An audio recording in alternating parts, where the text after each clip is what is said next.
Cicéron. Analyse du 6e livre. La découverte de Monsieur Mais n'ajoute rien à l'admirable fragment, qui nous était resté de ce 6e livre, mais elle en fait mieux connaître le prix, par la comparaison de cet éloquent épisode avec les autres parties de l'ouvrage, dont il était comme le terme et le couronnement. C'est là que Cicéron, en discutant le principe du sentiment religieux, et en posant le dogme de l'immortalité de l'âme, avait cherché le dernier germe de la vie des sociétés.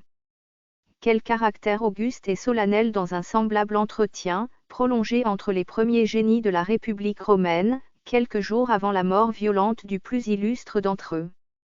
Ne devait-il pas sembler que Scipion, en exprimant à ce moment une conviction sublime sur la nature impérissable de l'âme, avait eu le pressentiment de cette fin soudaine, qui allait l'enlever au monde, et que ces paroles empreintes d'une tristesse majestueuse, et bientôt après consacrées par sa mort, étaient restées dans le cœur de ses amis, non seulement comme le dernier conseil d'une si haute sagesse, mais comme la seule consolation égale à la douleur de sa perte et à la gloire de sa vie. C'est là cette belle manière de promulguer les vérités morales qui appartient à l'Antiquité. Ce sont là ces rapprochements pathétiques et simples qui lui étaient familiers. Socrate condamné, et près de boire la ciguë, au milieu de quelques disciples en pleurs, s'occupe d'établir avec la raison la plus lumineuse les preuves de l'immortalité de l'âme.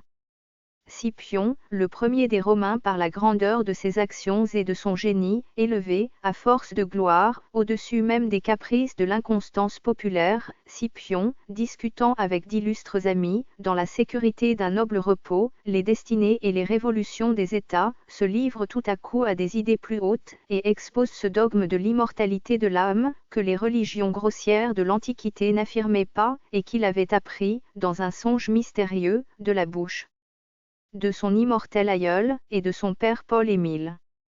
Dans quelques jours Scipion ne sera plus, une main invisible, un crime obscur frappera ce grand homme, dans l'asile de sa maison, au milieu du respect et de l'amour des Romains, mais, tous les sentiments qu'il exprimait naguère, ce dogme sacré, cette foi d'un avenir immortel, en paraîtront plus vraisemblables. N'est-ce pas sur la tombe récente de l'homme vertueux, ou du grand homme, que l'on est plus invinciblement forcé de croire à la céleste origine de l'âme? Telles étaient, ce semble, les impressions nobles et touchantes, dont Cicéron, dans le dessein de son ouvrage, avait voulu entourer cette doctrine qu'il avait reçue de Platon, et qu'il voyait dans son temps attaquée par les sophismes de César et des autres corrupteurs de la République. Si on se souvient en effet que César, dans le Sénat romain, pour défendre les complices de Catilina, soutint que les opinions sur la vie future étaient des fables, et que tout finissait à la mort, on sentira combien Cicéron avait besoin de combattre une doctrine qui s'annonçait pour servir de protection aux coupables et d'instrument aux ambitieux. Cicéron a plus d'une fois reproduit cette idée, plus d'une fois il s'est plaint qu'on avait préludé, par l'avilissement des hospices, à la destruction des lois et de la République. Lui-même il remplissait les fonctions d'augure, il en était fier, il les avait vivement souhaitées. Et cependant, tous ces traités philosophiques ne sont qu'une spirituelle et longue dérision du polythéisme, et il a fait exprès son dialogue de divination, pour tourner en ridicule la vanité des augures, et la sotte crédulité du vulgaire. Cette contradiction dans la vie d'un grand homme mérite un examen curieux, elle tient de près à l'histoire même de la civilisation romaine, sur le point si important des croyances religieuses. Montesquieu, dans une courte dissertation, a saisi d'une vue ferme et pénétrante ce qu'il appelle la politique des Romains dans la religion. Il lui semble que, dès l'origine, le culte des dieux avait été dans la main des chefs de l'État, un instrument de pouvoir et d'influence habilement dirigé, un calcul d'ambition et d'adresse fondé sur l'ignorance du peuple. À cette explication viennent se lier les traditions de l'histoire, qui nous représentent Romulus pratiquant déjà la science des augures, Numa pliant le génie des Romains à toutes les cérémonies d'une piété superstitieuse. Mais, si la religion fut, dans Rome païenne, une invention et un ressort de la politique, elle devait y subir des mutations fréquentes, et changer comme cette politique même. Comment supposer en effet que les croyances, qui avaient utilement secondé le pouvoir des rois, aient pu s'allier également aux formes de la République? Et que veut dire Montesquieu, quand, après avoir montré les premiers souverains de Rome soigneux d'asservir en tout la religion à la politique, il ajoute, le culte et les cérémonies qu'il avait instituées, furent trouvés si sages que, lorsque les rois furent chassés, le joug de la religion fut le seul dont ce peuple, dans sa fureur pour la liberté, n'osa s'affranchir. L'explication de ce problème embrasse toute l'histoire des premiers temps de la République, là se rattache l'autorité des patriciens sur les plébéiens, la puissance de l'oligarchie sénatoriale, et tout à la fois l'enthousiasme et la docilité du peuple romain. Les patriciens avaient en effet détourné à leur profit tout l'empire de la superstition populaire, par l'établissement de ce principe, que seuls ils avaient droit de consulter les auspices, ils devenaient ainsi une caste sacerdotale qui dominait l'État. Mais cette classe privilégiée était-elle dupe elle-même du pouvoir qu'elle exerçait? Ou faut-il supposer, avec Montesquieu, que ces premiers sénateurs qui remplissaient les divers sacerdoces, étaient des fourbes habiles qui se moquaient de la crédulité, dont ils se servaient? Une hypocrisie commune à toute une classe et des difficiles usages. Une association de fraude et de mensonges se trahit toujours par quelque endroit. La superstition est sans doute un grand moyen d'influence, mais, pour être puissante, il faut qu'elle soit sincère, non seulement dans ceux qui lui obéissent, mais dans ceux qui commandent par elle. C'est un instrument que l'on ne fait pas à volonté, que l'on reçoit du temps, des circonstances, c'est une baguette magique dont il faut sentir soi-même la vertu, avant de pouvoir en frapper les autres. La longue domination des augures et des aruspices, dans Rome, prouvait que cette superstition, tout absurde qu'elle paraît, n'agissait pas seulement sur la foule et le vulgaire ignorant. Il semble résulter du traité de Cicéron sur la divination, que son frère Quintus, homme éclairé, homme savant, était fortement convaincu de toutes ces fables ridicules. Brutus croyait à des visions bizarres. Et sans doute, durant les guerres de Sylla, ce consul, prêtre de Jupiter, qui se donnant la mort, pour échapper aux barbares vainqueurs, eut soin de constater par un écrit les précautions qu'il avait prises pour ne pas manquer au rituel sacré, et ne pas tacher de sang les bandelettes et le diadème, dont il était revêtu par son sacerdoce. Cet homme, d'une superstition si exacte dans un pareil moment, croyait au culte, dont il était le ministre. Que si nous trouvons de tels indices d'une conviction sincère, dans les derniers temps de la République, à l'époque où le changement des Murès, la philosophie d'Épicure, et tout ensemble les vices et les lumières avaient si fort décrédité l'ancien polythéisme, combien n'est-il pas vraisemblable que, plusieurs siècles auparavant, le culte public était pratiqué de bonne foi, par ceux mêmes qui s'en servaient pour dominer les autres? N'est-il pas plus naturel de croire à cette supposition, que d'admettre avec Montesquieu, une dissimulation si ancienne, si générale, si constante, pratiquée par une classe entière de citoyens, pour tromper tout un peuple? Tite-Live, en nous retraçant la piété mystérieuse du premier Africain, en nous le montrant toujours attentif à consulter les dieux dans leur temple, toujours entouré de révélations nocturnes, de songes merveilleux, dont il paraissait en public faire dépendre ses projets et toute sa conduite, ajoute, il agissait ainsi, soit par un instinct de superstition, qui lui était naturel, soit, pour assurer à ses desseins et aux ordres émanés de lui une exécution rapide, comme celle des oracles. On aurait peine à supposer, dans une si grande âme, un charlatanisme soutenu pendant la vie entière, et il semble plus probable d'admettre ici cet enthousiasme superstitieux, qui peut s'accorder avec le génie, et qui n'est qu'un égarement du principe religieux inné dans le cœur de l'homme. Dans ces diverses suppositions, le polythéisme, si puissant à Rome, à l'époque où Rome avait le plus de gloire et de liberté, devait paraître aux yeux des meilleurs citoyens essentiels à point la constitution de l'État, et Cicéron, dans son culte pour le passé, dans son zèle pour l'autorité du Sénat, devait invoquer cet antique soutien de tout ce qu'il voulait défendre ou rétablir. D'ailleurs, au temps où il plaçait l'entretien de ces personnages, l'irréligion épicurienne avait encore obtenu peu de crédit dans Rome. À l'époque des guerres de Pyrrhus, les vieux Romains, qui avaient entendu Cinéa expliquer à la fois les doctrines de la volupté et du scepticisme, avaient prié les dieux de laisser de telles maximes aux ennemis des Romains, et le patriotisme s'était gardé longtemps de cette philosophie, comme d'une séduction nuisible au courage.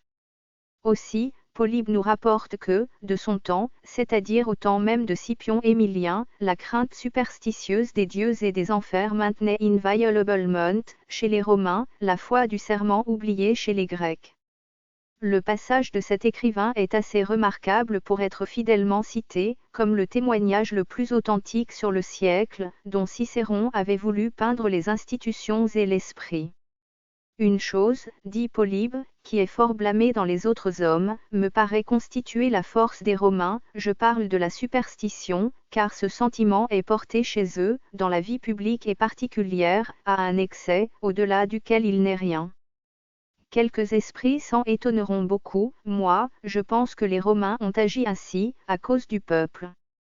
Sans doute, si on pouvait réunir une république de sages, un tel moyen ne serait nullement nécessaire, mais, comme le peuple est léger, plein de passions illégitimes et de violence, il reste de contenir cette foule par d'invisibles terreurs, et par tout cet épouvantail de tragédies. Aussi, dans mon opinion, ce n'est pas légèrement ni sans motif que les anciens ont répandu parmi le peuple les idées que l'on a sur les dieux et sur les peines de l'enfer, et c'est au contraire à tort et follement que les hommes de ce temps rejettent ces idées. Je n'en donnerai qu'un exemple, chez les Grecs, si vous confiez aux hommes qui manient les fonds publics un seul talent, eussiez-vous appelé 10 notaires, et scellé l'acte de 10 sceaux, en présence de 20 témoins, ils vous manqueront de foi, chez les Romains, au contraire, des hommes qui manient des trésors, dans les magistratures et les ambassades, gardant une exacte probité, sous la foi d'un simple serment, et, tandis qu'il est rare ailleurs de trouver un homme qui ne pille pas le public, et dont les mains soient pures, il est rare chez les Romains de surprendre quelqu'un dans de telles pratiques. Il y a sans doute de la philosophie dans ces réflexions, mais il n'y en a point assez. Recommander la croyance en Dieu, et le dogme sublime de l'immortalité de l'âme comme un frein salutaire et commode, un supplément utile aux lois, c'est une vue courte qui se propose un but trop rapproché, et n'y parvient même pas. Lorsqu'on renvoie la religion au peuple, le peuple ne la reçoit plus. Ce n'est pas sur la base de l'intérêt qu'il faut fonder la religion, c'est dans le cœur même de l'homme, dans le sentiment de sa dignité qu'on doit chercher et qu'on trouve un point d'appui, pour s'élever aux vérités éternelles. La philosophie grecque avait plus d'une fois tenté ce noble ouvrage, de là sans doute étaient sortis de sages maximes, qui pouvaient rectifier ce qu'il y avait d'absurde dans les croyances populaires, sans altérer, et même en épurant le germe de vérité morale, que renfermaient quelques-unes de ces croyances. Mais telle ne fut pas la politique des premiers génies de Rome. Le grand pontife Scaevola, et Varron, le plus savant homme de la République, disait qu'il fallait que le peuple ignorât beaucoup de choses vraies, et qu'il en crût beaucoup de fausses. Cette même pensée présidait sans doute à l'entretien de Scipion et de ses amis. Le traité des lois, commentaire naturel du traité de la République, renferme un livre entier qui se rapporte à la religion. Bien que les détails de discipline et de cérémonie remplissent presque toute cette législation, on voit que le soin des murès s'y trouvait compris, en voici les principales dispositions. Que l'on s'approche des dieux, avec un cœur pur, que l'on y apporte de la piété, que l'on éloigne les richesses. Dieu lui-même punira celui qui fait mal. Que l'impie n'ose pas offrir des dons, pour apaiser la colère des dieux. Quelle que fût l'extravagance et l'obscénité des fables qui se mêlaient à un culte, au nom duquel on commandait les maximes que nous venons de lire, on conçoit que les premières atteintes portées à ce culte durent ébranler les murès publics, et que l'on passa du mépris de la superstition à l'oubli des devoirs.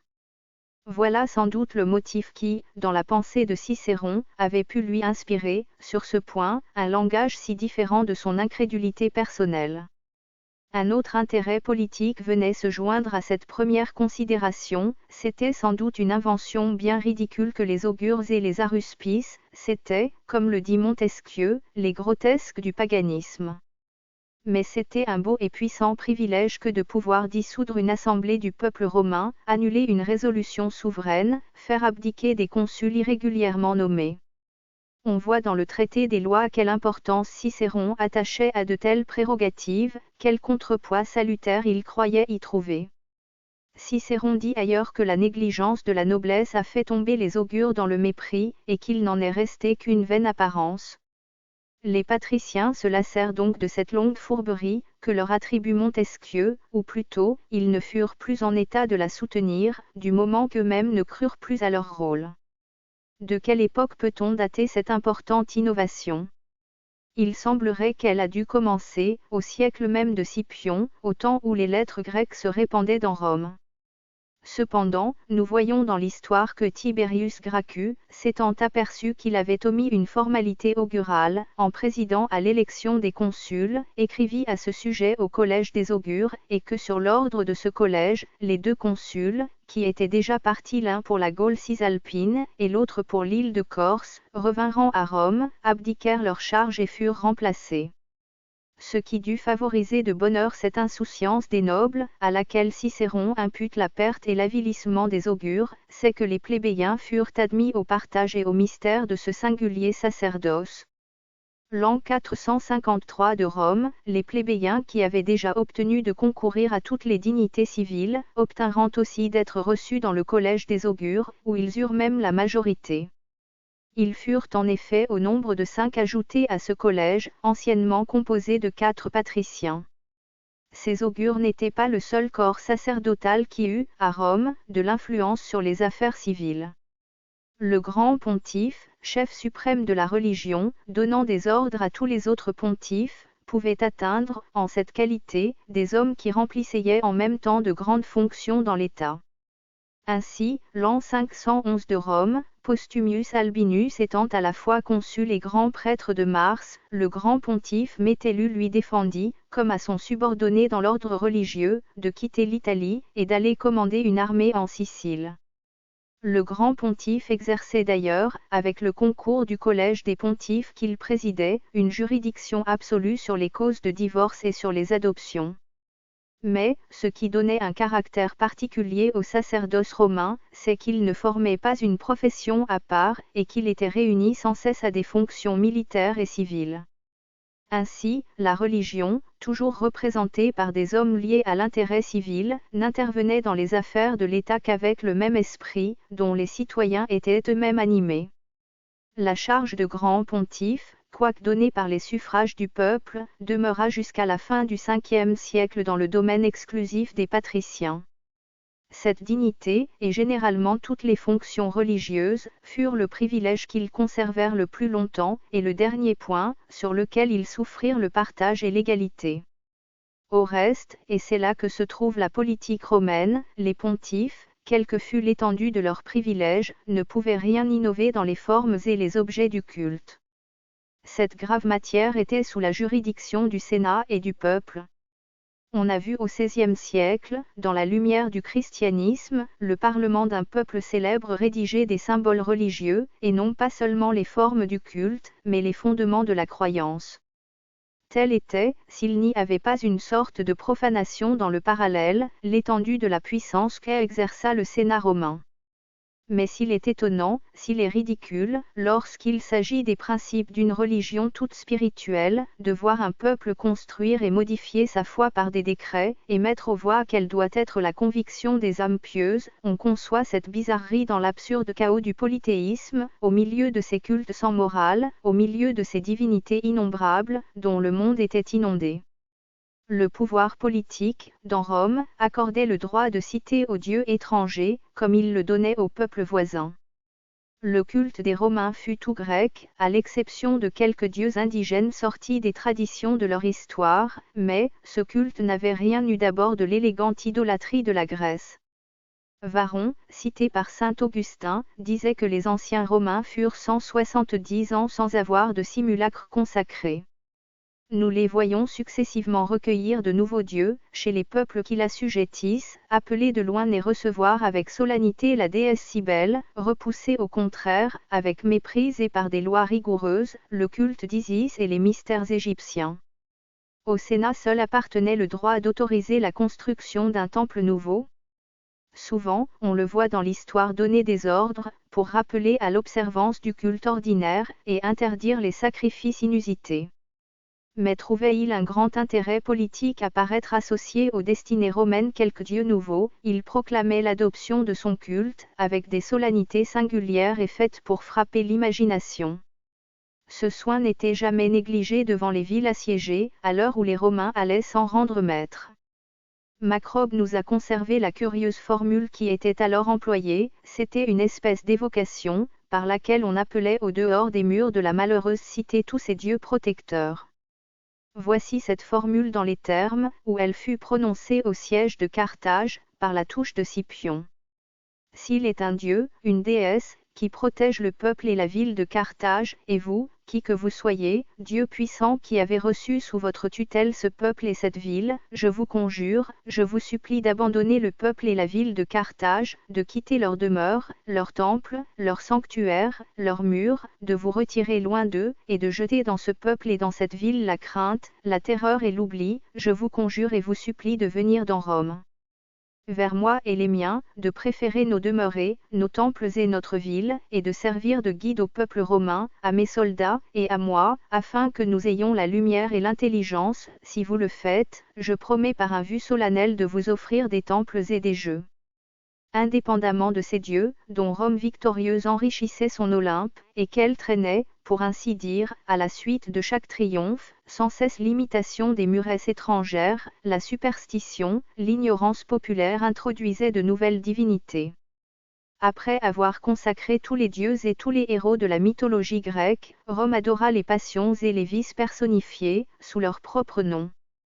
Elle dressa des temples aux maladies, dont elle redoutait la contagieuse influence, sans doute, par le même sentiment de terreur et de haine secrète, qui lui fit plus l'art placé dans l'Olympe ses tyrans les plus abhorrés.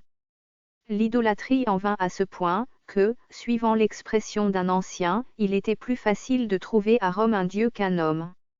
Les Romains, dont l'orgueilleuse politique tirait parti de tout, voyaient dans ce religieux chaos un gage de leur domination sur tous les peuples. Digne Roma locus quo Deus amnise, disait un de leurs poètes. Il leur semblait que Rome devait être le panthéon de tous les cultes, pour être plus sûrement la capitale de tous les empires. Au temps du premier Africain, l'absurdité de ce système religieux était couverte par une simplicité de muresse encore assez répandue, et elle s'ennoblissait par toutes les idées de grandeur et de gloire. Dans la confusion de leur culte, les Romains se sentaient sous la protection de quelque divinité puissante, ils avaient foi à cette protection, à la valeur qu'elle leur inspirait, au génie de la République toujours victorieuse. La pompe des cérémonies, les actions de grâce à la suite d'un triomphe, les sacrifices, les évocations de ces dieux étrangers, qui semblaient toujours obéir à la voix des Romains, en leur livrant les villes assiégées, tous ces spectacles entretenaient dans les âmes la superstition par le patriotisme. Les défaites, quand les Romains en éprouvèrent, fortifiaient ce sentiment, et produisaient un redoublement de ferveur, et de nouvelles offrandes. Ainsi, dans cette émotion de gloire et de péril, où Rome était sans cesse entretenue, le sentiment religieux, quelle que fût l'extravagance de son objet et de ses formes, s'animait d'un perpétuel et véritable enthousiasme.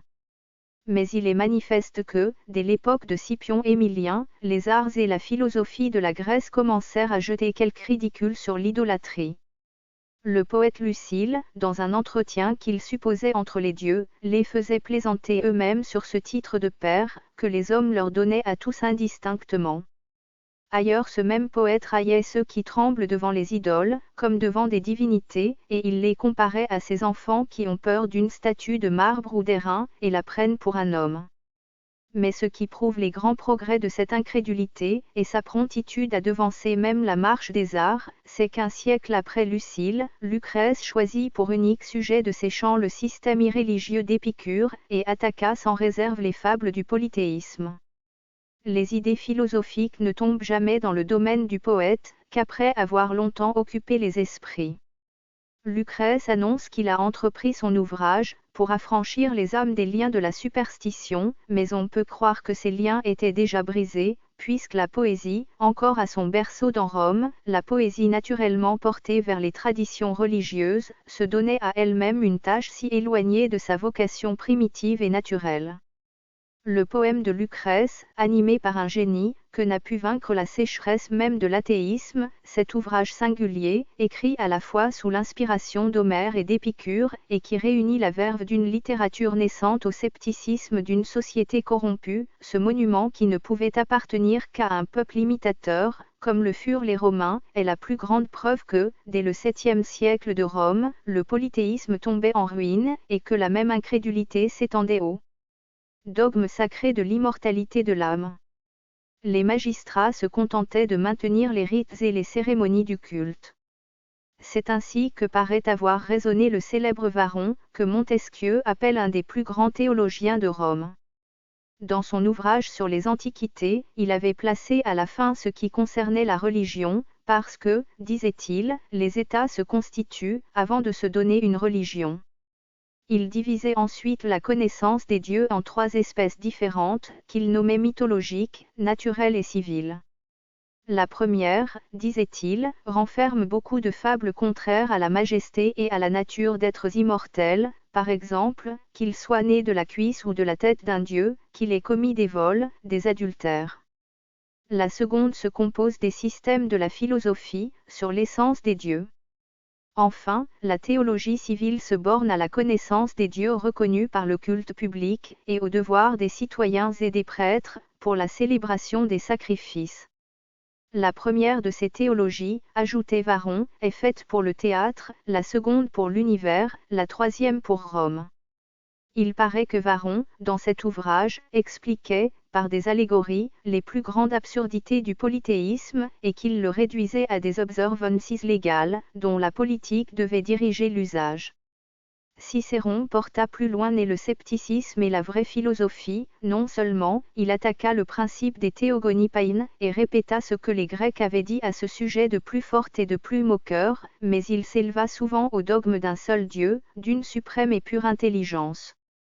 2 siècles plus tard, les premiers chrétiens triomphèrent des aveux d'un si grand homme et, dans leur combat contre le paganisme, ils ne trouvaient pas d'argument plus puissant que le mépris, dont Cicéron avait flétri les traditions mythologiques.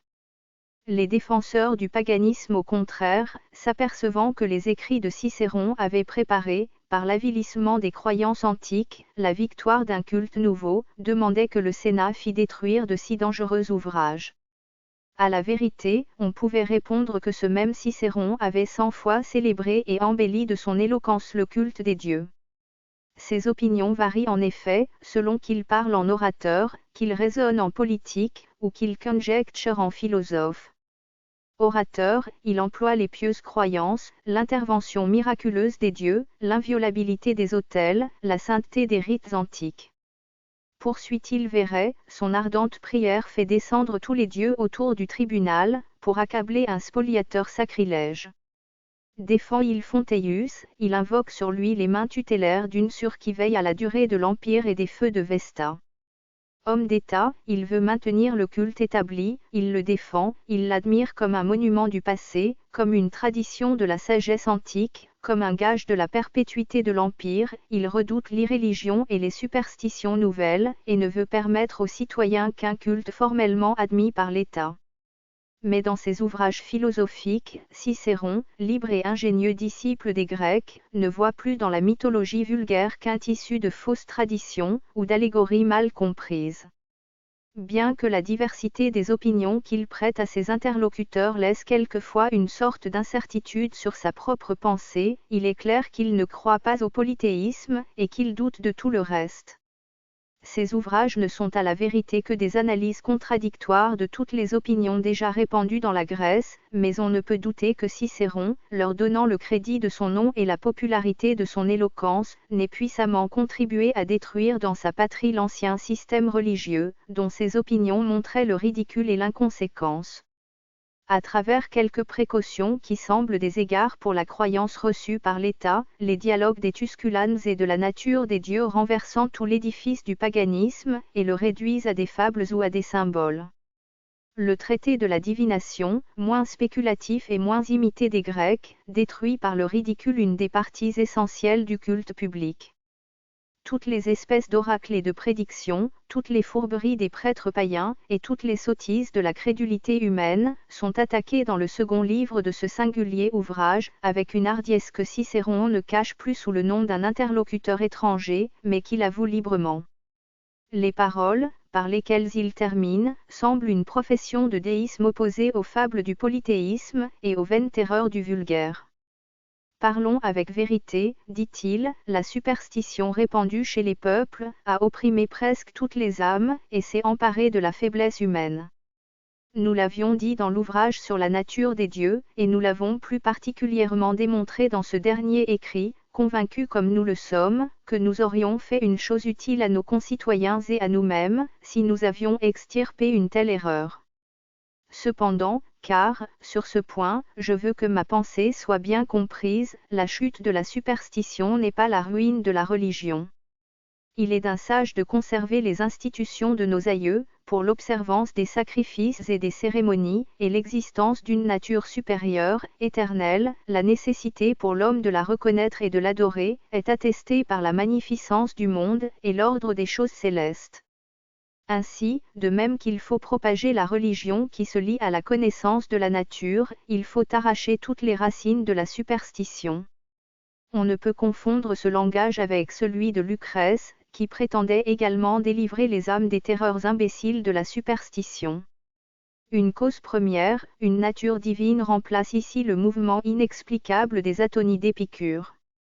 Était-ce le terme où s'arrêtaient invariablement les pensées de Cicéron ? Son esprit était-il étranger à toutes les croyances superstitieuses, dont nous apercevons quelquefois des traces dans la vie des plus grands hommes de l'Antiquité ? Il semble que, s'il avait eu ce genre de faiblesse, ces lettres, monuments si vrais de tous les mouvements de son âme, offriraient sur ce point quelque révélation, mais je n'y découvre qu'un passage qui réponde un peu à notre curiosité, c'est dans une lettre familière à sa femme Térentia, en lui annonçant qu'il a été malade et promptement guéri. J'ai été soulagé si vite, dit-il, qu'il semble que quelque Dieu m'ait secouru, aussi ne manquez pas d'offrir, avec le soin pieux et la pureté qui vous est ordinaire, un sacrifice à ce Dieu, c'est-à-dire à Apollon et à Esculape. Mais ce passage est-il sérieux ? N'est-ce pas quelque allusion légèrement ironique, comme celle de Socrate ordonnant d'immoler un coq à Esculape ? Voilà ce qu'il est assez difficile de deviner, ou du moins d'affirmer. Un des apologistes du christianisme, pour prouver que Cicéron avait cru que les premiers dieux étaient des hommes divinisés, nous a conservé un passage d'un caractère bien différent, et qui fut inspiré à Cicéron par la plus douloureuse épreuve de sa vie, la perte de sa fille. Si jamais créature mortelle, écrivait Cicéron dans sa douleur, mérita d'être divinisée, sans doute, c'est Thalie, si la renommée a placé dans le ciel la postérité de Cadmus, d'Amphion ou de Pindare, le même honneur doit être dédié à Thalie, et certes, je le ferai, ô toi, la plus vertueuse et la plus éclairée des femmes, placée parmi les dieux qui te reçoivent, je te consacrerai dans la croyance de tous les mortels. Mais ce délire d'une imagination vive et tendre, ce paganisme de l'amour paternel ne peut servir à prouver le sentiment réel de Cicéron sur l'efficacité des apothéoses et sur la vérité du polythéisme. 2 siècles plus tard, lorsque Quintilien invoquait les mânes d'un fils, qu'il avait perdu, et les nommait les divinités de sa douleur, il savait bien que ce Dieu nouveau n'existait que pour le cœur d'un père. Il est vraisemblable que Cicéron, dans le traité de la République, avait tenu le milieu entre les opinions toutes païennes, la foi explicite au culte romain qu'il professe dans ses ouvrages oratoires, et le hardi scepticisme, la liberté railleuse, qu'il avait réservée pour ses conférences philosophiques. Quelques siècles plus tard, les mêmes chrétiens qui invoquaient contre les restes du paganisme persécuteur l'autorité de Cicéron, lui reprochaient cependant de n'avoir pas donné assez de force et de franchise à son mépris pour de vaines fables. Ô Cicéron, dit Lactance, que n'essayais-tu d'éclairer le peuple ? Cette œuvre était digne d'exercer toute ton éloquence, tu ne devais pas craindre que la parole te manquât dans une cause si juste. Mais, apparemment, tu redoutes le cachot de Socrate, et tu n'oses prendre en main la défense de la vérité, il était plus beau de mourir ainsi, et les Philippiques n'ont pu te donner autant de gloire que tu en aurais mérité, en dissipant l'erreur du genre humain. Je te vois adorer des statues d'argile, sorties de mains d'hommes. Tu sais combien elles sont impuissantes et vaines, mais tu imites dans ton culte ceux dont tu reconnais la folie. Que te sert-il donc d'avoir vu la vérité, si tu ne devais ni la suivre ni la défendre ? Ces vives apostrophes de l'éloquent chrétien n'empêchent pas de concevoir l'espèce de réserve que s'imposait Cicéron, et la crainte qu'il avait de porter trop loin le doute philosophique. Ce n'était pas le martyre de Socrate qui l'effrayait. La profanation fut quelquefois punie dans Rome, mais il ne paraît pas que l'irréligion spéculative eût jamais attiré la sévérité des magistrats. Le poème de Lucrèce en est une preuve suffisante. Mais, si l'on songe à l'état imparfait de la société, à l'esclavage domestique, à la rareté des livres, à la difficulté de répandre les connaissances et les lumières, on concevra que Cicéron n'ait pas formé la grande entreprise que lui demande Lactance. Ce dogme sublime de l'unité de Dieu, cette idée d'une suprême intelligence rémunératrice et vengeresse ne pouvait se communiquer à tout un peuple nourri de tant de fables grossières, entouré de tant de dieux matériels et visibles, elle n'eût pas été comprise, elle n'eût paru qu'un athéisme, et dès lors, elle eût été sans force et sans vertu. L'annonce publique de cette grande vérité devait former une ère toute nouvelle, une rénovation du genre humain. À l'ancienne religion était liée l'ancienne société tout entière, et le livre de Cicéron, les pensées, les efforts de sa vie avaient pour objet de défendre cette ancienne société. Nous voyons en effet, par quelques citations éparses, que même dans ce 6e livre consacré à la religion et au culte, beaucoup de choses se rapportaient directement à la politique et au patriotisme. Cicéron y traçait l'image de l'homme d'État vertueux et éclairé. Il y flétrissait les ambitieux et les corrupteurs qui préparaient l'esclavage public par de funestes dissensions. Il armait les bons citoyens contre les factieux, il établissait la supériorité de la sagesse et de la vertu sur le nombre. À côté de l'ambition séditieuse, il montrait la corruption de Murès qui lui servait d'auxiliaire, il accusait ces passions qui, maîtresses de l'âme, prennent sur elles un empire sans limite, et, ne pouvant être rassasiées ni satisfaites, poussent à tous les crimes ceux qu'elles ont enflammés de leur séduction. À ces traits, où l'on reconnaît les complices de Catilina et les amis de César, on voit assez quelle idée préoccupait incessamment Cicéron dans cet ouvrage, et comment il croyait avoir besoin de respecter toutes les croyances antiques, d'invoquer et de maintenir tout ce qui pouvait exister de saint et de sacré, pour opposer ces barrières aux entreprises de la violence et de l'audace. Catilina, meurtrier d'un proscrit, avait lavé ses mains sanglantes dans la fontaine lustrale d'Apollon, sur la place publique de Rome, et sa fureur avait paru s'accroître de son piété. César devait un jour, méprisant l'anathème que la politique religieuse du Sénat romain avait inscrit sur son passage, pénétrer jusqu'à la ville sacrée, briser les portes du temple de Saturne, et enlever le trésor de la République, placé sous la garde du plus ancien des dieux. Étrange phénomène, qui prouve qu'il y a quelque chose de salutaire dans un culte quelconque. L'homme devint d'abord plus méchant et plus vicieux, en cessant de croire à une religion qui semblait permettre tous les vices. À l'aspect ou dans la prévoyance de tels mots, Cicéron embrassait les images des dieux, ces images qui lui paraissaient protectrices des lois et de la liberté romaine. Il s'efforçait d'oublier les subtils raisonnements du pyrrhonisme grec, et il espérait remonter vers la crédulité des premiers temps de la République, comme s'il eût pu rendre à son siècle les vertus et l'héroïsme de ces temps antiques. D'ailleurs, en abjurant publiquement les traditions religieuses de son pays, quelle vérité pouvait-il y substituer ? L'esprit de l'homme, laissé à lui-même, ne suffisait pas pour entreprendre la réforme des croyances humaines. Cicéron, naturellement indécis, avait encore fortifié cette disposition dans les écoles de la secte académique. Plus odieux, disait-il lui-même, qu'il me fût aussi facile de trouver la vérité que de prouver l'erreur. Ainsi, dans le doute de son esprit, et dans l'impuissance de l'esprit humain, comme citoyen et même comme philosophe, il était reporté vers ce culte de la vieille Rome, qu'il avait plus d'une fois attaqué par ses railleries, il le louait, il l'admirait comme une sauvegarde publique. Les noms des personnages, qu'il avait mis en scène, rendaient d'ailleurs ce langage vraisemblable et nécessaire. Scipion avait rempli les fonctions de grand pontife, Lius qui, comme le dit quelque part Cicéron, fut tout ensemble un augure et un sage, avait prononcé sur une question du culte romain un discours célèbre.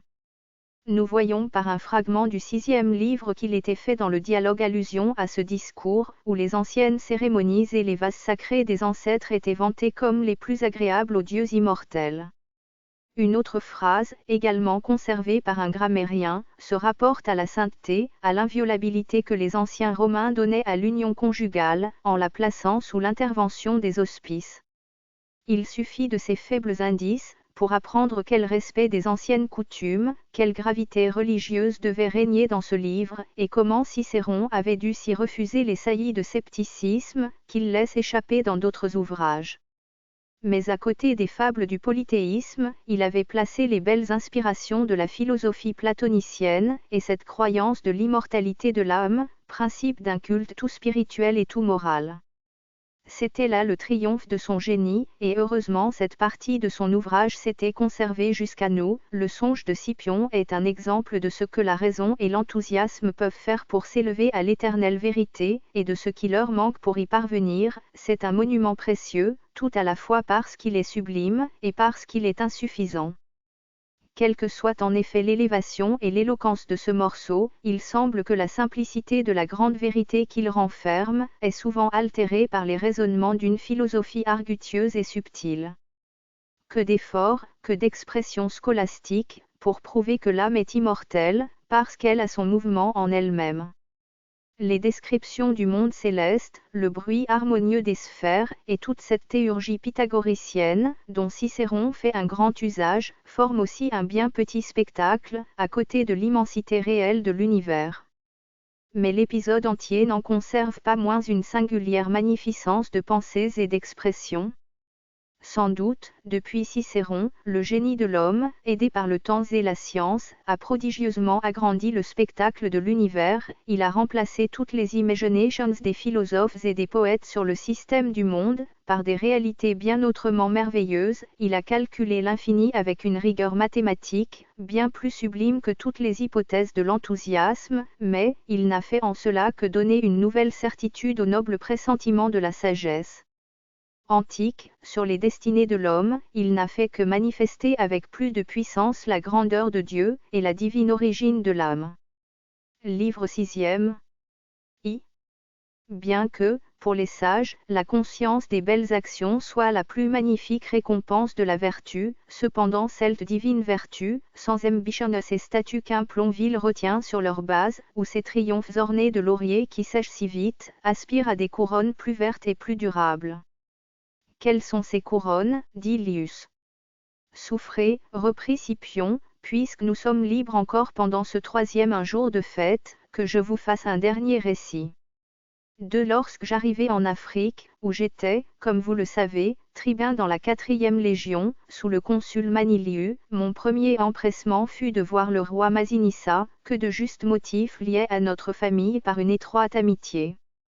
Quand je fus devant lui, ce vieillard m'embrassant, versa des larmes, puis, il leva les yeux au ciel. « Je te rends grâce, dit-il, souverain soleil, et vous tout dieu de l'Olympe. Avant de sortir de la vie, je vois dans mon royaume, et dans cette demeure, Publius Cornelius Scipion, et ce nom seul m'a ranimé, tant mon âme conserve toujours le souvenir du vertueux et invincible Scipion. » Alors, je lui fis des questions sur son royaume, il m'interrogea sur notre République, et, dans la longueur de ces mutuelles confidences, le jour se consumma pour nous. Après un repas d'une magnificence royale, notre entretien continua fort avant dans la nuit. Le vieux roi ne parlait que de Scipion l'Africain, et il avait présente à la mémoire toutes ses actions et même ses paroles. Ensuite, lorsque nous fûmes retirés, pour prendre du repos, fatigués du voyage et d'une veille prolongée si tard, un sommeil plus profond que de coutume enveloppa tous mes sens. Alors, je le suppose, par une impression qui me restait de notre entretien, car il arrive souvent que les sujets habituels de nos pensées et de nos discours produisent, dans le sommeil, un effet semblable à ce que raconte Ennius touchant Homère II, dont vous concevez bien qu'il était sans cesse occupé. Durant le jour, l'Africain m'apparut, avec ses traits, que je connaissais plutôt, pour avoir contemplé ces images que pour l'avoir vu lui-même. À peine lucé, je reconnus que je frissonnais, mais, lui, reste calme, Scipion, me dit-il, bannis la crainte, et grave mes paroles dans ton souvenir. 4. Vois-tu cette ville qui, forcée par moi d'obéir au peuple romain, renouvelle d'anciennes guerres, et ne peut se tenir paisible. En même temps, du haut d'un lieu rempli d'étoiles, et tout éclatant de lumière, il me montrait Carthage. Aujourd'hui, tu viens l'assiéger, presque soldat encore, dans le cours de ces 2 années, tu seras consul, pour la détruire, et tu auras conquis par toi-même ce surnom, que maintenant tu tiens de moi par héritage.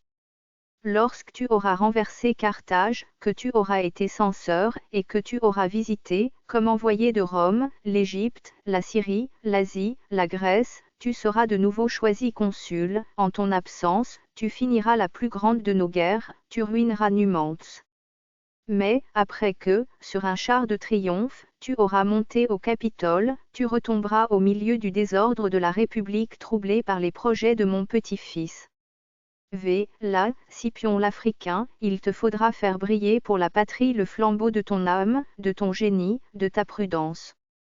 Je vois, à cette époque, la destinée incertaine, pour ainsi dire, de sa route, car, lorsque ta vie mortelle aura vu passer 8 fois cette révolution de soleil, et que ces 2 nombres, qui, l'un et l'autre, par des raisons différentes, sont également parfaits 3 auront, par le cours de la nature, complété pour toi le nombre fatal, Rome entière se tournera vers ton nom et vers toi.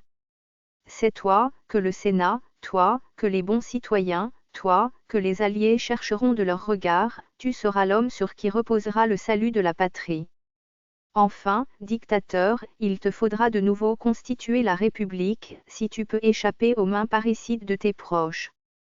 Au cri d'effroi que fit alors Lius, au soudain gémissement de tous les autres, Scipion reprenant avec un sourire gracieux, « Je vous en prie, dit-il, ne me réveillez pas, que tout demeure en paix, écoutez le reste. 6. Pour te donner, aux vainqueurs de l'Afrique, plus d'ardeur à défendre l'État, sache bien que tous ceux qui auront sauvé, défendu, agrandi leur patrie, ont dans le ciel une place certaine et fixée d'avance, où ils doivent jouir d'une éternité de bonheur, car il n'est rien, sur la terre, de plus agréable au regard de ce Dieu suprême qui régit l'univers, que ces réunions, ces sociétés d'hommes formés sous l'empire du droit, et que l'on nomme cités. Ceux qui les gouvernent, ceux qui les conservent, sont partis de ce lieu, c'est dans ce lieu qu'ils reviennent. C'est à ces mots, malgré le trouble qui m'avait saisi, moins par la crainte de la mort que par l'idée de la trahison des miens, je lui demandai si lui-même, si mon père Paulus vivait encore, ainsi que tous les autres, qui, à nos yeux, ne sont plus. Dis plutôt, répondit-il, ceux-là vivent, qui sont échappés des liens du corps et de cette prison.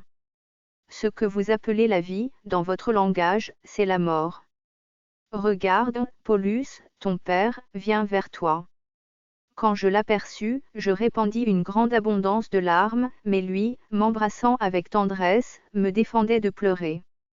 8 Et moi, sitôt que, retenant mes larmes, j'eus la force de parler, je vous en prie, lui dis-je, ô mon divin et excellent Père. Puisque c'est ici la vie, comme je l'apprends de Scipion, pourquoi languirais-je sur la terre? Pourquoi ne pas me hâter de revenir à vous? Il n'en est pas ainsi, répondit-il, à moins que le Dieu, dont tout ce que tu vois est le temple, ne t'ait délivré des chaînes du corps, l'entrée de ces lieux ne peut s'ouvrir pour toi, car les hommes sont nés sous la condition d'être les gardiens fidèles du globe que tu vois, au milieu de cet horizon céleste, et qu'on appelle la terre, leur âme est tirée de ces feux éternels, que vous nommez constellations, étoiles, et qui, substance mobile et sphérique, animée par des esprits divins, fournissent, avec une incroyable célérité, leur course circulaire. Ainsi, Publius, toi, et tous les hommes religieux, vous devez retenir votre âme dans la prison du corps, et vous ne devez pas quitter la vie, sans l'ordre de celui qui vous l'a donnée, de peur d'avoir l'air de fuir la tâche d'homme, que Dieu vous avait départie. Mais plutôt, comme ce héros, ton aïeul, comme moi qui t'ai donné le jour, cultive la justice et la piété, cette piété, grand et noble devoir envers nos parents et nos proches, mais devoir le plus sacré de tous envers la patrie.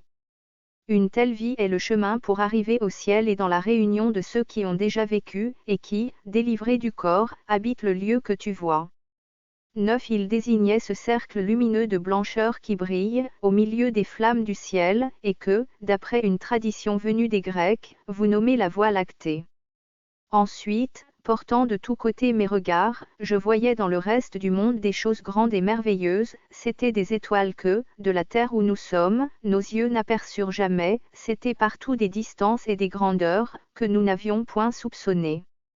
La plus petite de ces étoiles était celle qui, située sur le point le plus extrême des cieux, et le plus rabaissée vers la terre, brillait d'une lumière empruntée. D'ailleurs les globes étoiles surpassaient de beaucoup la grandeur de la terre, et cette terre elle-même se montrait alors à moi si petite, que j'avais honte de notre empire, qui ne couvre qu'un point de sa surface. Comme je la regardais avec plus d'attention, jusqu'à quand, dis-moi, reprit Scipion, ton âme restera elle attachée à la terre. Ne vois-tu pas au milieu de quel temple tu es parvenu? Devant toi, 9 cercles, ou plutôt 9 globes enlacés composent la chaîne universelle, le plus élevé, le plus lointain, celui qui enveloppe tout le reste, est le souverain Dieu lui-même, qui dirige et qui contient tous les autres. À lui sont attachés ces astres qui roulent, avec lui, d'un mouvement éternel. Plus bas, paraissent 7 étoiles qui sont emportées d'une course rétrograde, en opposition à celle des cieux. Une d'elles est le globe lumineux que, sur la Terre, on appelle Saturne. Ensuite vient cet astre propice et salutaire au genre humain, qu'on nomme Jupiter, puis cette étoile rougeâtre et redoutée de la Terre, que vous appelez Mars. Ensuite, presque au centre de cette région domine le Soleil, chef, roi, modérateur des autres flambeaux célestes, intelligence et principe régulateur du monde, qui, par son immensité, éclaire et remplit tout de sa lumière. Après lui, et comme à sa suite, Vénus et Mercure. Dans le cercle inférieur, marche la lune enflammée des rayons du soleil. Au-dessous, il n'y a plus rien que de mortel et de corruptible, à l'exception des âmes données à la race humaine par le bienfait des dieux. Au-dessus de la lune, toutes les existences sont éternelles. Quant à cette terre, qui, placée au centre, forme le 9e globe, elle est immobile et abaissée, et tous les corps gravitent vers elle par leur propre poids. 11 Dans la stupeur, où m'avait jeté ce spectacle, lorsque je repris possession de moi-même, quel est, dis-je, quel est ce son qui remplit mes oreilles, avec tant de puissance et de douceur? Vous entendez, me répondit-il, l'harmonie qui, par des intervalles inégaux, mais calculés dans leur différence, résulte de l'impulsion et du mouvement des sphères, et qui, mêlant les tons aigus et les tons graves, produit régulièrement des accents variés, car, de si grands mouvements ne peuvent s'accomplir en silence, et la nature veut que, si les sons aigus retentissent à l'un des deux extrêmes, les sons graves sortent de l'autre. Ainsi, ce premier monde stellaire, dont la révolution est plus rapide, se meut avec un son aigu et précipité, tandis que le cours inférieur de la Lune ne rend qu'un son très grave, car, pour la Terre, 9e globe, dans son immuable station, elle reste toujours fixe au point le plus abaissé, occupant le centre de l'univers.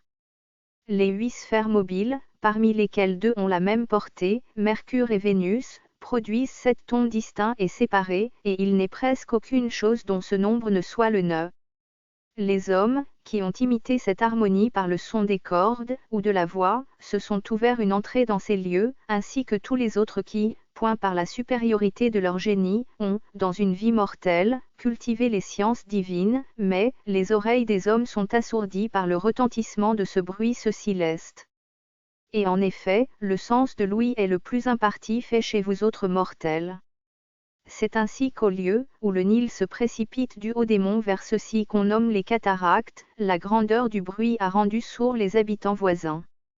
Cette harmonie de tout l'univers, dans la rapidité du mouvement qui l'emporte, est telle que l'oreille de l'homme ne se peut la supporter, de même que vous ne pouvez regarder en face le soleil, et que la force, la sensibilité de vos regards est vaincue par ses rayons.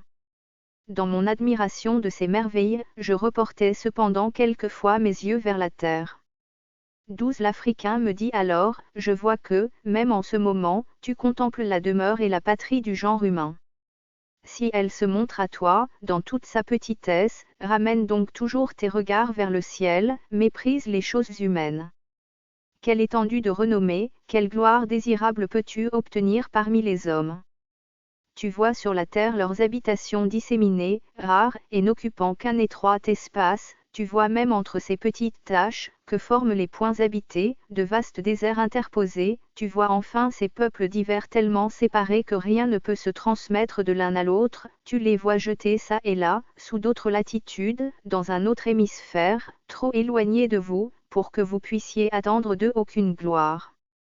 13. Tu vois ces espèces de ceintures qui semblent environner et revêtir la Terre, les deux d'entre elles qui sont les plus distantes, et dont chacune s'appuie sur un pôle du ciel, tu les vois glacées d'un éternel hiver, tandis que celle qui les sépare, et la plus grande, est brûlée par l'ardeur du soleil.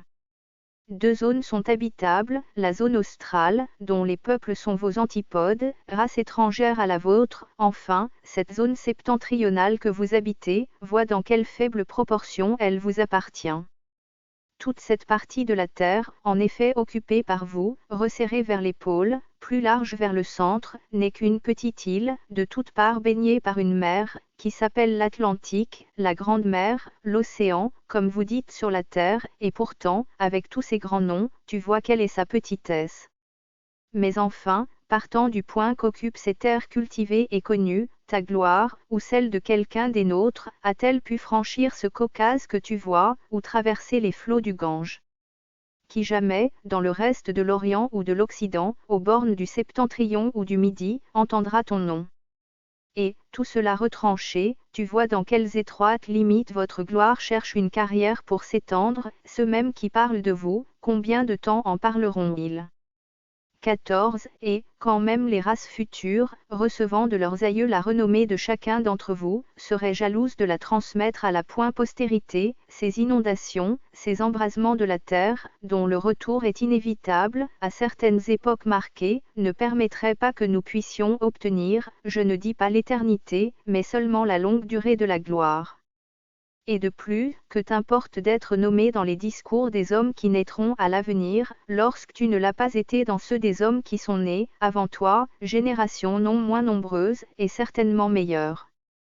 15. Surtout enfin, s'il est vrai que, parmi ceux auxquels peut arriver ton nom, nul ne saurait embrasser les souvenirs d'une seule année, car, les hommes calculent vulgairement l'année sur la révolution du Soleil, c'est-à-dire d'un seul astre, mais, lorsque tous les astres seront revenus au point, d'où ils étaient partis une première fois, et qu'ils auront, après de longs intervalles, ramené la première position de toutes les parties du ciel, alors seulement, on peut véritablement dire l'année accomplie, et j'ose à peine dire combien une telle année renferme de générations humaines.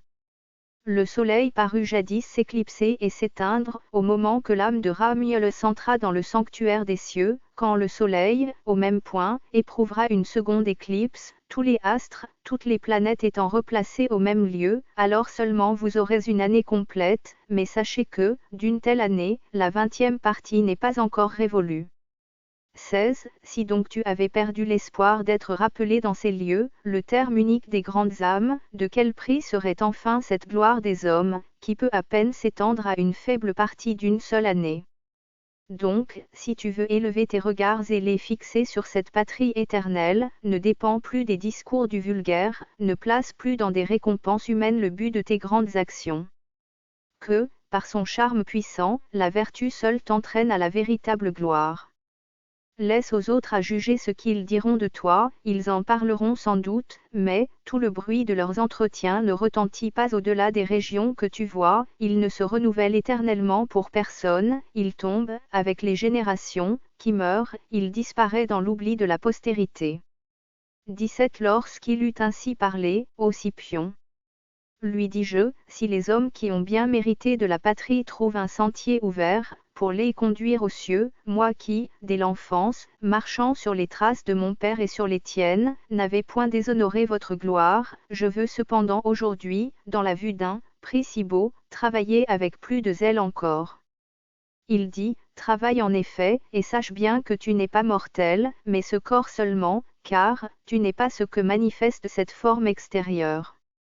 L'individu est tout entier dans l'âme, et non dans cette figure, qu'on peut désigner du doigt. Apprends donc que tu es Dieu, car il est Dieu celui qui vit, qui sent, qui se souvient, qui prévoit, qui exerce sur ce corps, dont il est le maître, le même empire, le même pouvoir, la même impulsion que Dieu sur l'univers, celui enfin qui fait mouvoir, intelligence immortelle, un corps périssable, comme le Dieu éternel anime lui-même un corps corruptible.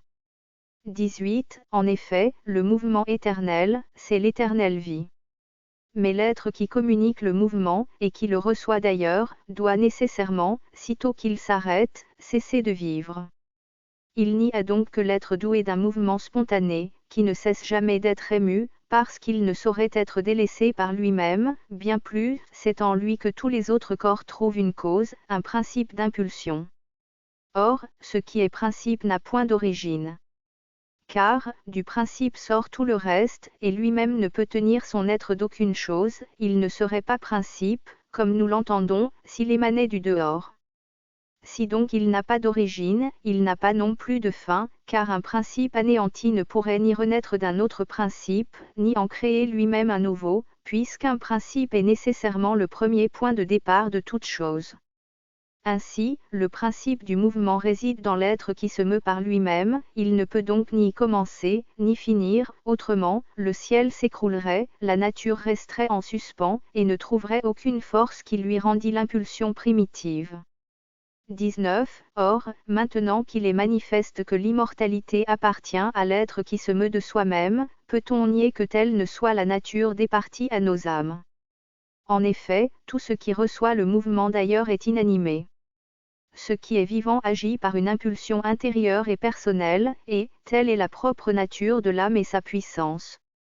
Si, parmi tous les êtres, seule elle porte en soi le mouvement, dès lors elle n'a pas pris naissance, dès lors elle est éternelle. Occupe-la, Scipion, des choses les meilleures, il n'en est pas de meilleur que l'éveil pour le salut de la patrie. L'âme développée, exercée par ce noble travail, s'envolera plus vite vers cette demeure, sa maison natale. Sa course en sera plus libre et plus légère si, du temps même qu'elle est enfermée dans le corps, elle s'élance au dehors, et par la contemplation s'arrache à la matière. Car les âmes de ceux qui se livrèrent au plaisir des sens, qui sentirent comme les esclavés, par l'entraînement des désirs que donne la volupté, violèrent les lois des dieux et des hommes, ces âmes une fois sorties du corps, sont retenues errantes, autour de la terre, et ne rentrent dans ce lieu, qu'après le tourment d'une agitation de plusieurs siècles. Alors, il disparut, et je m'éveillai. Fragment. À la fin de cet admirable 6e livre, pour la dernière fois nous sommes obligés de reproduire, avec un soin minutieux et désolant, les faibles parcelles, les phrases, les mots, qui ne pouvant s'encadrer dans la précieuse découverte de M. May, ou se lier à nos observations générales, appartiennent cependant au traité de la République. Les philologues ne nous pardonneraient pas une omission. Dans l'un de ces passages, Cicéron rapportant la résolution généreuse de Sempronius Gracchus, qui voulut suivre en exil son collègue accusé, disait, avec un choix d'expression remarqué par Olugel, l'action était d'autant plus noble, que bien qu'ils fussent collègues et dans la même situation, ils n'excitaient pas la même haine, mais que plutôt la popularité de Gracchus demandait grâce pour la publique défaveur de Claudius. Mais à quoi bon interpréter ces débris, qui se réduisent quelquefois à un seul mot? Ceux mêmes qui semblent rappeler quelques souvenirs historiques, quelques faits, ont été si malheureusement mutilés par les grammairiens qui les ont conservés, que l'on ne peut leur donner aucune importance. Fin. Table analytique. Des matières contenues dans cet ouvrage. A. Acteurs. Manières différentes dont les acteurs étaient traités à Rome et dans la Grèce. Agriculture. Le goût pour l'agriculture fut commun aux plus grands citoyens de Rome. L'agriculture était-elle assujettie à quelque taxe? Conjecture à ce sujet. Alexandre Sévère n'avait pas de lecture plus assidue que le traité des devoirs et celui de la République par Cicéron. Ptieu. Ancus Marcius, 4e roi de Rome. Son règne. Sa mort. Il fit bâtir, selon tous les historiens, le fameux aqueduc appelé de son nom. Andrieux, poète et professeur. Sa traduction en vers d'un passage du traité de Republica. Archita, de Tarente, philosophe pythagoricien. Ses sentiments sur la colère et les moyens de la réprimer. Aristote. Ces 8 livres politiques, qui sont, pour ainsi dire, l'esprit des lois de l'Antiquité, ont été mis à profit par Cicéron dans son traité de la République. Archimède avait construit une sphère mobile qui représentait le mouvement des astres et des planètes. Astronomie, digression remarquable sur elle. Augustin, S. On trouve dans ses œuvres plusieurs passages du traité de Republica, de Cicéron. Citation à ce sujet. Analyse du troisième livre, tiré de la Cité de Dieu. Dans sa Cité de Dieu, il reproduit les idées de Cicéron sur le moyen de concilier les conquêtes et la domination des Romains avec le principe que la politique doit être fondée sur la justice. Il nous a conservé la preuve que Cicéron blâmait l'abus des représentations de théâtre. Augure. Importance de ce corps sacerdotal et leur influence sur les affaires civiles. A.U.L. Ugel rapporte plusieurs passages des Rerengs de C. Gracchus. B. Beaufort, monsieur, auteur d'une dissertation sur l'incertitude de l'histoire des premiers siècles de Rome. Bernardi, monsieur, avait entrepris de recomposer le traité de Republica, avec les phrases sur la politique, disséminées dans les ouvrages de Cicéron. C. Carnéade, philosophe de Cyrène. Exposition et réfutation de sa fausse doctrine sur le juste et l'injuste. Cette doctrine renouvelée par Montaigne et l'anglais Mandeville, détruite par Rousseau. Carthage. Sa fondation a précédé celle de Rome. Son gouvernement avait quelque chose d'analogue à celui de la République romaine. Caton, le Vieux. Son éloge.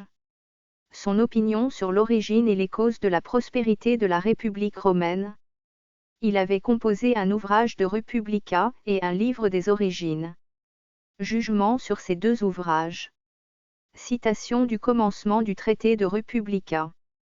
Censure. Sentiment de Cicéron sur cette magistrature. Chateaubriand, Monsieur II, paraît s'être trompé en avançant que le gouvernement représentatif était une découverte des modernes. Le traité de Republica prouve que le gouvernement mixte était connu et désiré par les philosophes grecs et latins. Cicéron, Quintus, frère de l'orateur. Lettre que celui-ci lui adresse, tout entière relative au traité de Republica. Comédie latine, lit les plus heureux progrès du temps de Scipion et de Lius, à qui on attribuait une part dans les ouvrages de Terence. Elle n'était qu'une imitation exclusive et littérale de la moyenne comédie grecque. Elle était étrangère à toute intention morale ou politique. Cicéron censure vivement la comédie grecque. Constitution politique. Discussion sur les différentes sortes de pouvoirs de la société. La constitution politique la meilleure, selon Cicéron, devait être composée du mélange égal de la monarchie, de l'aristocratie et de la démocratie, tempérées l'une par l'autre. Cornelius Nepos rapporte une anecdote curieuse qui tendrait à prouver que Lius travailla effectivement aux comédies de Terence. Cumes, ville d'Italie. Cicéron y commença son traité de Republica. D. Davy, célèbre chimiste anglais, a fait des essais infructueux pour décomposer les manuscrits d'Herculanum et en séparer les pages. Décemvir, création des. Leur tyrannie. Réflexion de Montesquieu à ce sujet. Définition. Nécessité de bien définir l'objet sur lequel on veut discuter. Définition de la chose publique. Définition de la monarchie, de l'aristocratie et de la démocratie. Dette. Les lois trop cruelles contre les débiteurs mirent plusieurs fois la République romaine en danger. Variation de la législation à ce sujet.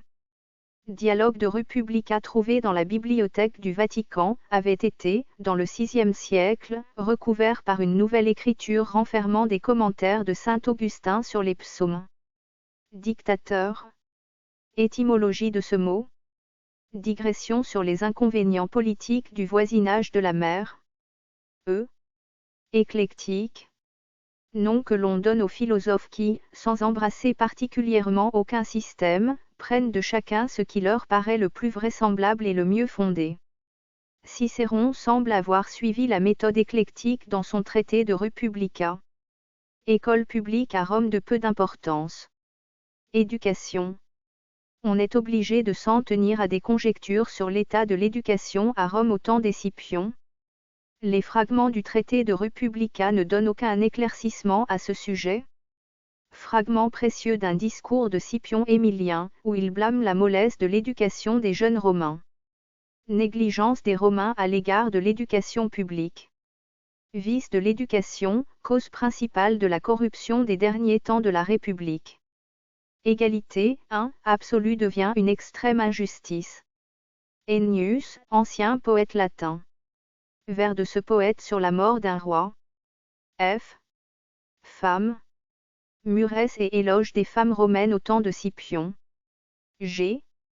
Gallu, ami de Scipion l'Africain, renommé dans son temps pour ses connaissances astronomiques. Gladiateur. Jeu sanguinaire. Cicéron, dans aucun de ses ouvrages connus, n'a réprouvé cet affreux spectacle. Le christianisme seul fit entendre ses réclamations contre ces jeux féroces. Gouvernement. Définition des 3 formes de gouvernement, leurs avantages, leurs inconvénients. Gouvernement mixte semble à Cicéron le meilleur possible. Gracque. Sentiment de Cicéron sur ses 2 illustres frères. Idée que l'on peut se former de leur éloquence. Fragment d'un discours de C. Gracchus. Autre passage découvert par M. Angelo May. H. Harangue. Pourquoi celles de Cicéron paraissent moins politiques que celles de Démosthène? Herculanum. Essais inutiles pour tirer parti des manuscrits trouvés dans les ruines de cette ville, N. Hippodame, philosophe pythagoricien, avait composé un livre sur la République, dont un passage semble prédire le gouvernement britannique. Hobbes, philosophe anglais. Les principes de Cicéron opposés à ceux de ce partisan du despotisme. Homère. Il apparaît à Ennius. I. Impôt, L. Avait-il besoin d'être sanctionné par le peuple? Les historiens donnent peu de lumière sur cette question. Conjecture à ce sujet. J. Jérôme, saint, grand admirateur de Cicéron, connaissait le traité de Republica et en a imité un passage. Justice. De quelle manière était-elle rendue à Rome? Les historiens donnent peu d'éclaircissements à cet égard. Conjecture à ce sujet. Au temps de Cicéron, la dépravation de la justice était portée à l'excès. L. Lactance, célèbre écrivain chrétien du IIIe siècle, cite l'un de ces beaux fragments traduits de Platon, que Cicéron avait inséré dans son ouvrage de Republica, la comparaison du juste condamné et du coupable triomphant. Le même cite un fragment précieux du 3e livre du traité de la République. Il a imité et transcrit de Cicéron quelques-uns des sophismes de Carnéade en faveur de l'injustice dans la politique, leur réfutation. Extrait où, à l'imitation de Cicéron, il réfute la République chimérique de Platon. Nous a conservé un passage de Cicéron où il déplore la mort de sa fille Thalie. Laelius, célèbre romain, surnommé le Sage, ami de Scipion. Cicéron qui, dans le traité de l'amitié, avait mis dans sa bouche l'éloge de cette vertu, l'introduit comme principal interlocuteur dans son dialogue de Republica. Lampride, historien latin du IVe siècle, dans la vie d'Alexandre Sévère, remarque que cet empereur n'avait pas de lecture plus assidue que le traité des devoirs et celui de la République par Cicéron. Larcius, T., premier dictateur à Rome. Lettre de Cicéron à Quintus, son frère, sur les changements qu'il projetait de faire à son traité de Republica. 12. Lettre de Cicéron à Atticus, jugement sur ses lettres. Lucile fut le premier poète satirique à Rome, fut protégé par Lollius et Scipion. Lucrèce, poète romain, choisit pour unique sujet de ses chants le système irréligieux d'Épicure. Cité. Lycurgue, législateur de Sparte, forma un conseil de vieillards qui servit de modèle à Romulus pour établir le Sénat de Rome. M. Macrobe, écrivain célèbre du 5e siècle, avait transcrit et commenté le songe de Scipion. Épisode du traité sur la République. Il nous a conservé un morceau précieux d'une reine de Scipion Émilien, sur les vices de l'éducation des jeunes patriciens. Nous a conservé la formule employée par Scipion au siège de Carthage, pour évoquer les dieux de la ville assiégée. Mais, M. Angelo, savant d'Italie, a découvert sur un manuscrit palimpseste le dialogue de Cicéron de Republica. Il découvrit et publia, en 1844, des fragments de 3 discours de Cicéron. Manuscrit d'Herculanum non satisfait aucune des espérances que l'on avait conçues. Masinissa, roi de Numidie, fut rétabli par Scipion dans ses États dont il avait été dépouillé par Sipébax. Montesquieu établit en principe que la justice est antérieure à toute loi positive. Ses réflexions sur l'état de Rome, après l'expulsion des rois, conformes à celles de Cicéron. Sur la puissance des décemvirs. Comparaison sur l'harmonie du corps social, imitée de Cicéron. Monarchie. Impartialité avec laquelle Cicéron, républicain, apprécie la monarchie.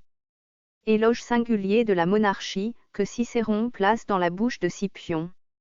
Elle est préférable aux 3 autres gouvernements, mais elle est inférieure au gouvernement mixte. Montfaucon, le père. Ses observations sur les manuscrits palimpsestes.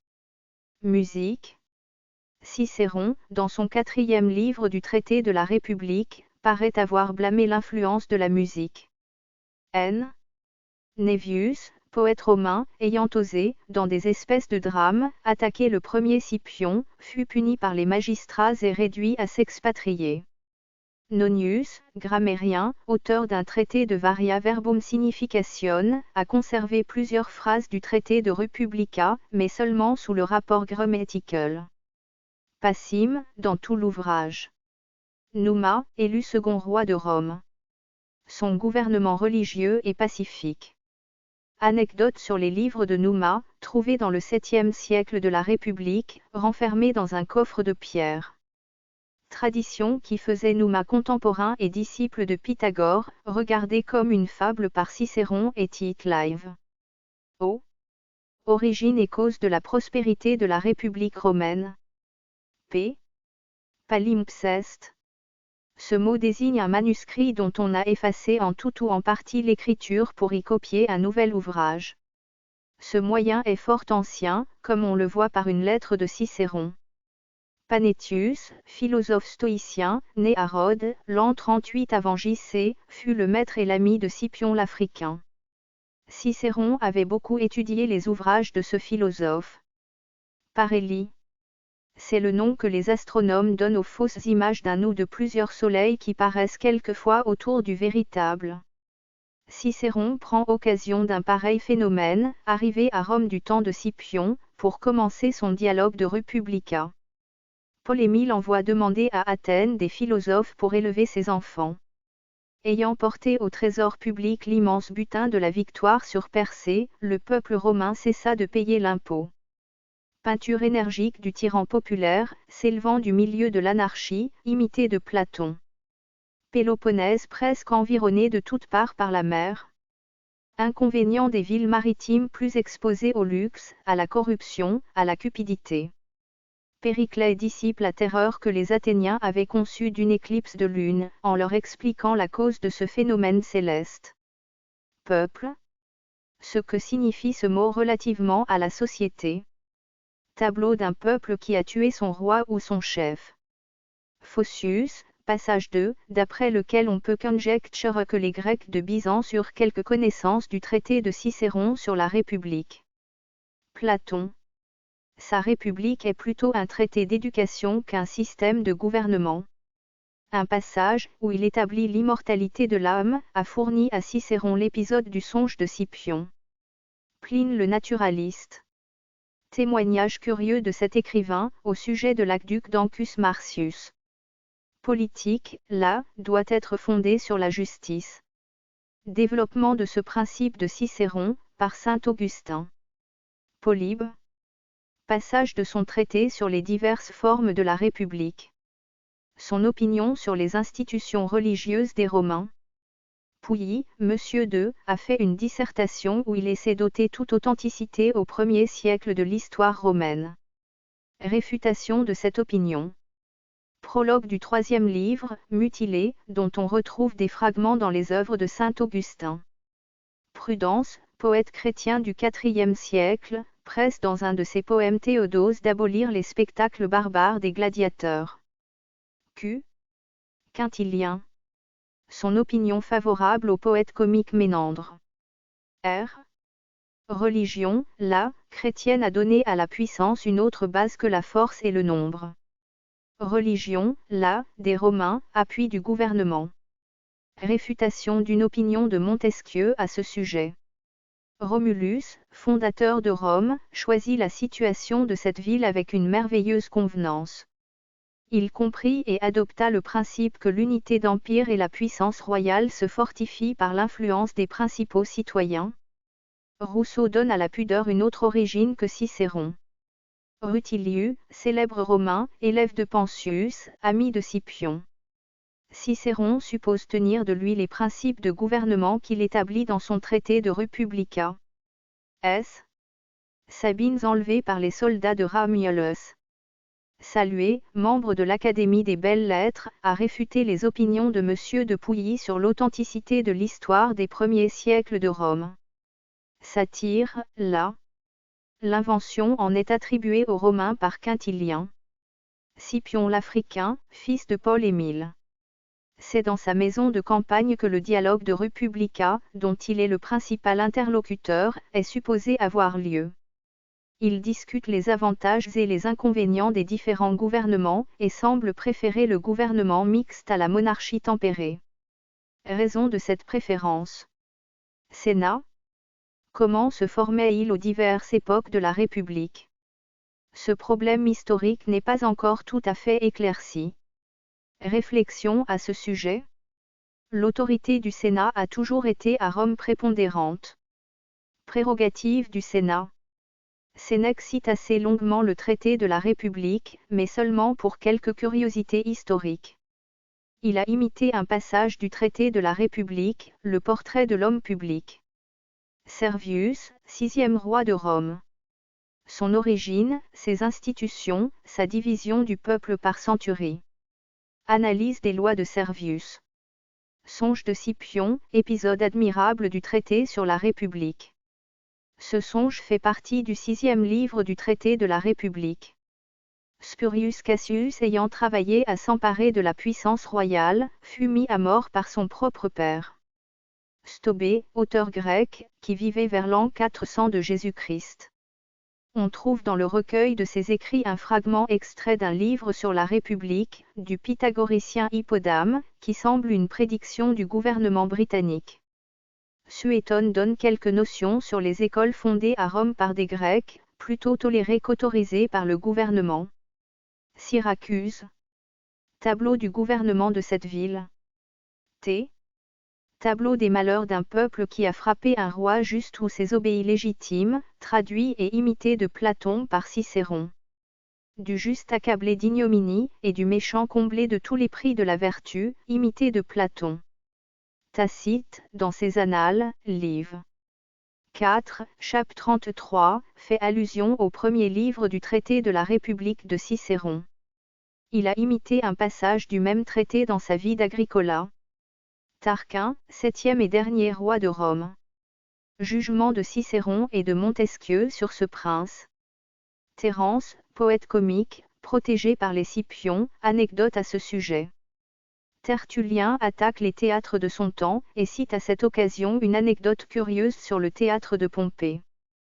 Théâtre, origine des Romains.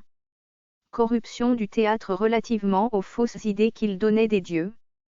Explication des anathèmes terribles lancés par les premiers chrétiens contre les théâtres. Tite Live exprime avec une fierté de style remarquable les traditions sur la fondation de Rome. Tragédie romaine, étaient toutes grecques et toutes mythologiques. Cicéron, dans les Tusculanes, a blâmé la morale de la tragédie. Tribun. Occasion de leur création. Tubéron, Quintus Aelius, était petit-fils de Paul-Émile et neveu de Scipion. Cicéron l'introduisit comme interlocuteur dans le dialogue de Republica. Tullio Stilius, 3e roi de Rome. Il établit des formes légales pour les déclarations de guerre, par l'intervention des Fétiaux. Sa mort. Tyran, portrait du. Combien il diffère d'un roi légitime. V. Valerius Publicola, premier consul à Rome. Changement qu'il apporte à la constitution monarchique par différentes lois. Il maintient fortement la puissance du Sénat. Varron, dans son ouvrage sur les Antiquités, traite ce qui concerne la religion des Romains. Vertu, là, inspire le désir de sacrifier son propre repos pour la défense du salut commun.